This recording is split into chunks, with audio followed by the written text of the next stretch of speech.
우리가 작년 송년 예배 말씀 마지막 제목은 책망이었습니다.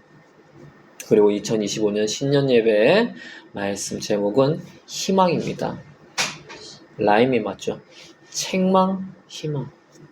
우연치 않게 이렇게 라임이 맞았습니다. 오늘 말씀 시편 126편의 배경은 이스라엘 백성들입니다. 이스라엘 백성들은 멸망을 당했습니다. 언제 멸망을 당했냐면은 북이스라엘이 아시리아에 멸망을 당하고 또 남유다가 바벨론에 멸망을 당했습니다. 그러나 시간이 지나고 그 바벨론 제국이 무너지고 페르시아 제국이 들어서면서 유대인들, 이스라엘 민족은 예루살렘으로 귀환하게 되었습니다. 오늘 성경의 말씀이 이런 이스라엘 배경에 있습니다. 귀환을 한 상태. 먼저 오늘 말씀 1절에서 3절은 처음 이스라엘 민족이 페르시아로부터 예루살렘에 귀환했을 때를 회상을 하고 있습니다. 당시에는 어느 누구도 예루살렘으로 귀환할 수 있을 거라고 생각하지 못했습니다. 그런데 바벨론이 멸망하고 페르시아가 통치할 때 기원전 538년에 고레스 왕이 포로 귀환 칙령을 내렸습니다. 그 이듬해 이스라엘은 스룹바벨을 지도자로 해서 제1차 포로 귀환이 이루어졌습니다. 그래서 시편 126편 1절에서 3절의 내용을 보면은 그 당시 이스라엘의 기쁨을 알 수 있습니다. 이렇게 나와 있습니다. 우리는 꿈꾸는 사람 같았다. 믿기지 않는 일이 벌어진 거죠. 그리고 얼마나 기뻤던지 이렇게 기록을 하고 있습니다. 우리의 입은 웃음으로 가득 찼고 우리의 혀는 찬양의 함성으로 가득 찼다. 그만큼 그 이스라엘 민족은 그 포로 귀환 사건으로 개인의 기쁨을 넘어서 그 공동체, 이스라엘 공동체가 전체적으로 큰 기쁨이 되었음을 알 수 있습니다. 아마도 우리나라가 일제 치하에서 광복이 되었을 때와 비슷했을 거라고 생각이 됩니다. 그만큼 이스라엘도 예루살렘 귀환을 놀라워했습니다. 심지어 다른 나라 사람들도 놀라워하면서 이렇게 얘기를 했습니다. 주님께서 너희의 편에서 큰일을 하셨다라고 이렇게 말할 정도였습니다. 그러니까 하나님을 믿지 않는 사람들도 하나님을 언급하면서 이스라엘의 귀환을 축하할 정도로 그렇게 놀라운 일이었습니다. 이렇게 이스라엘은 하나님께서 예루살렘으로 귀환하게 해주신 그 은혜를 기억하고 있었습니다. 우리도 주님께 받은 은혜가 있습니다. 그 은혜는 개인적인 것도 있고 국가적인 것도 있습니다.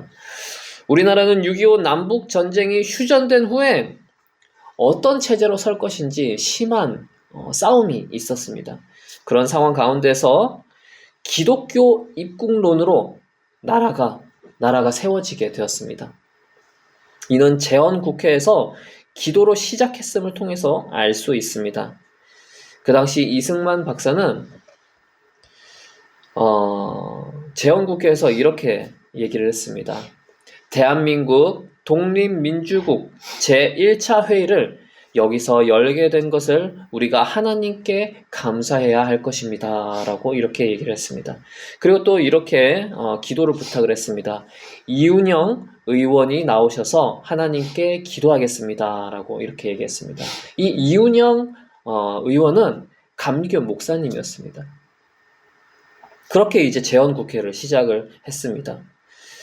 그런데 이승만 박사는 이 재헌국회가 시작되기 이전에 기독교 입국론을 가지고 있었습니다. 기독교로 이 나라를 세워야 되겠다는 그 기독교 입국론을 가지고 있었던 것입니다. 이승만 박사는 고종 폐위 음모에 가담되었다는 억울한 누명을 쓰고 한성 감옥에 갇혀 있었을 때 지금 이거 보면은 독립정신이라는 이런 책을 썼습니다. 그리고 이 책을 쓰면서 어떤 국가를 세워야 할지 계획했습니다. 이것이 바로 기독교 입국론입니다.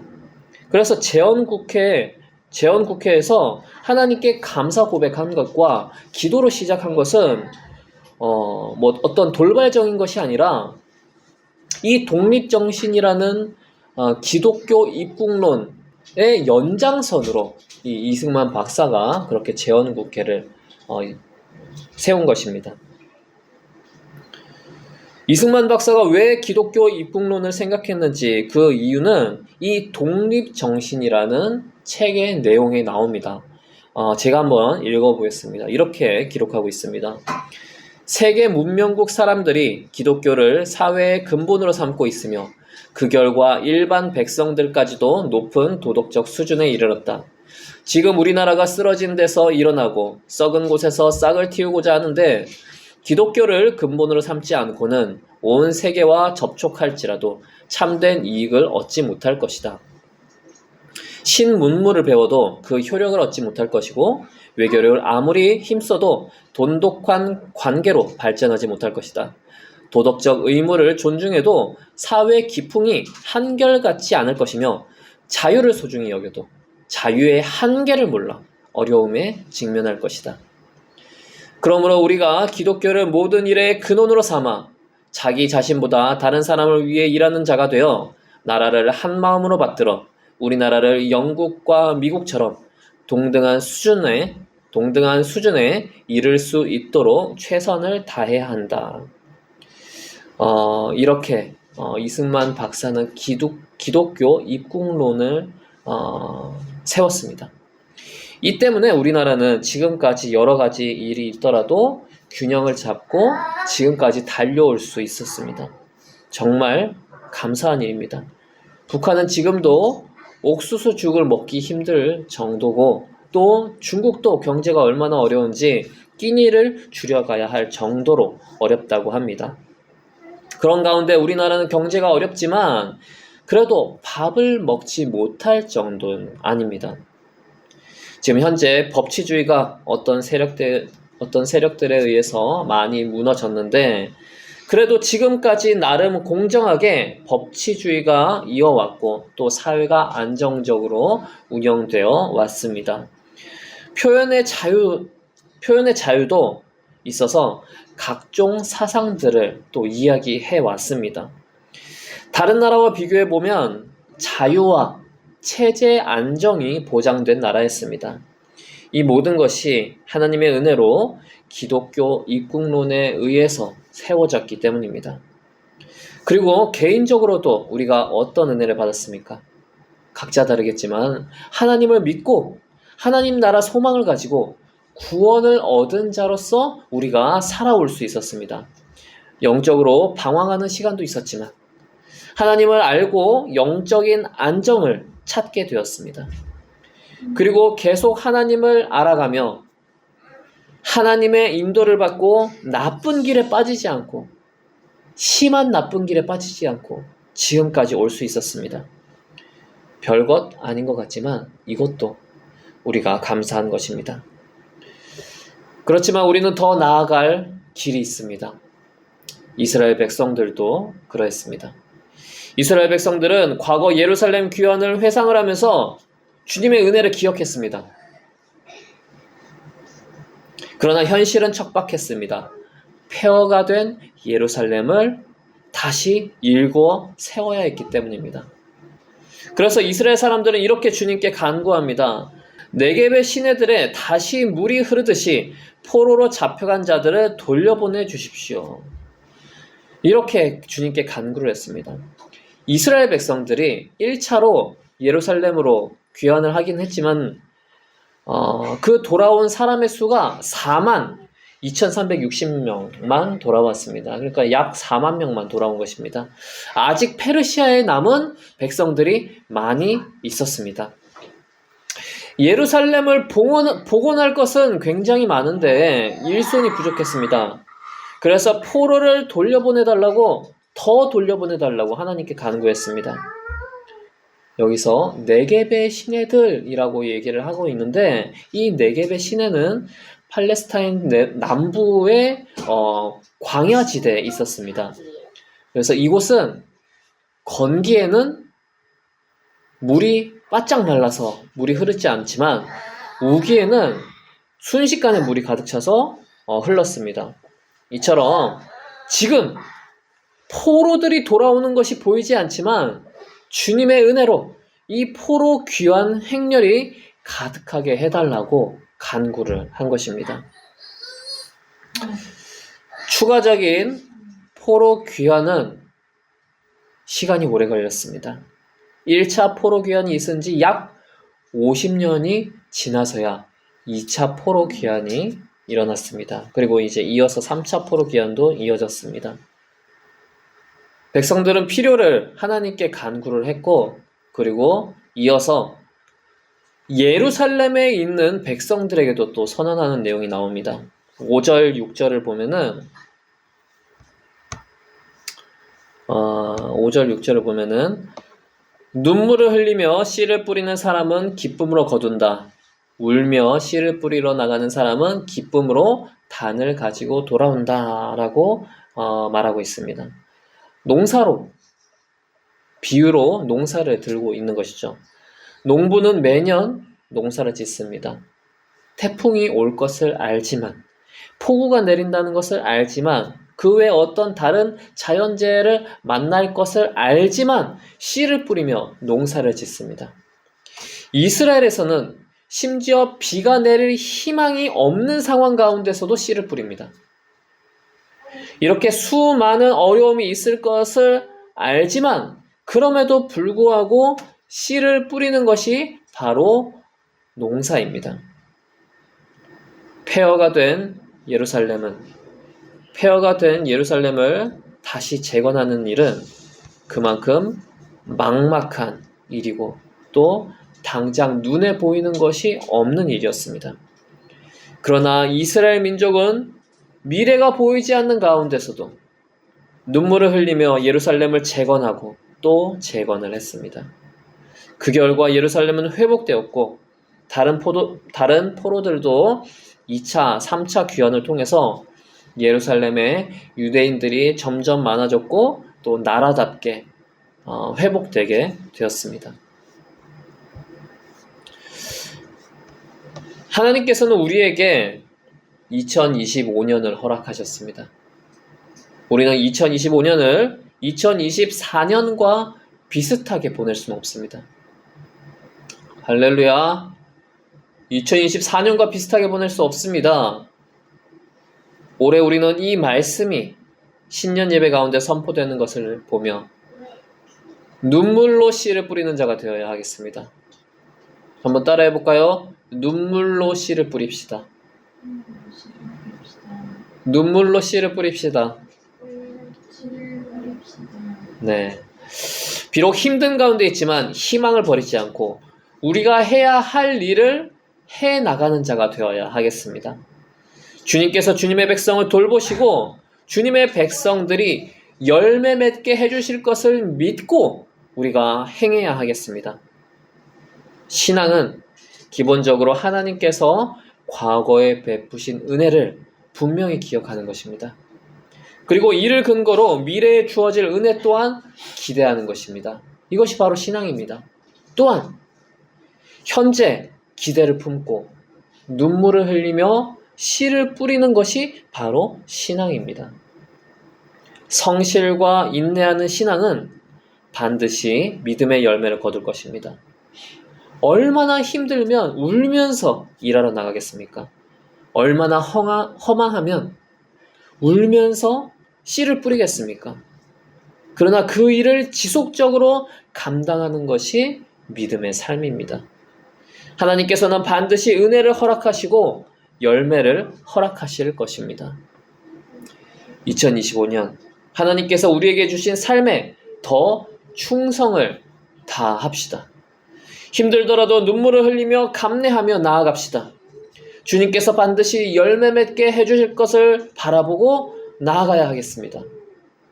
결과가 바로 나오지 않는다고 좌절하지 맙시다. 주님께서는 반드시 우리에게 은혜를 베푸실 것입니다. 이 나라도 지금 혼란 가운데 있지만 이 나라를 지키기 위해서 우리가 힘써야 하겠습니다. 자유민주주의를 지키기 위해서 힘씁시다. 누군가는, 어떤 세력들은 민주화라는 이름으로 가짜 민주주의를 만들려고, 실제로는 전체주의를 지향하면서 가짜 민주주의를 만들려고 하고 있습니다. 그래서 인민재판을 하면서 독재를 하려고 하는 것이죠. 누군가는 교과과정을 개정하여 자유민주주의를 없애려고 하고, 또 동성애를 장려하고 성적인 역할을 부정을 하려고 합니다. 이미 미국 대선에서 테슬라 CEO인 일론 머스크는 보수당인 트럼프를 전적으로 지지했습니다. 보통 기업인들은 진보당이나 보수당이나 어느 쪽도 집권할 수 있기에 양쪽에 다 다리를 걸쳐 넣는 것이 일반적인 모습입니다. 그런데 일론 머스크는 보수당을 100% 지지했습니다. 그 이유는 자신의 아들이 좌파 이데올로기로 인해서 성전환을 한 사건 때문이었습니다. 성전환을 해서 아들이 딸이 된 거죠. 일론 머스크는 이 사건으로 내 아들을 잃었다라고 했습니다. 우리는 우리보다 더 혼란스러워진 다른 나라를 보면서 우리나라는 그렇게 되지 않도록 힘써야 하겠습니다. 법치주의가 무너지고 삼권 분립이 무너지는 것을 보며 이를 회복하기 위해서 힘쓰는 자가 되어야 하겠습니다. 우리는 이 나라가 신앙을 지키며 살아갈 수 있는 나라가 되도록 온 힘을 다해야 하겠습니다. 우리는 코로나 시기 때 교회가 핍박받는 것을 경험했습니다. 15% 정도만 교회에서 감염이 됐는데 언론에서는 매일 교회가 코로나의 온상인 것처럼 도배되었습니다. 그렇게 교회는 과도하게 욕을 먹었고 핍박을 받았습니다. 표현의 자유라는 이유로 자신들에게 득이 되지 않는 세력들을 막 몰아붙인 것입니다. 자유민주주의를 지키는 데에는 교회의 역할이 굉장히 큽니다.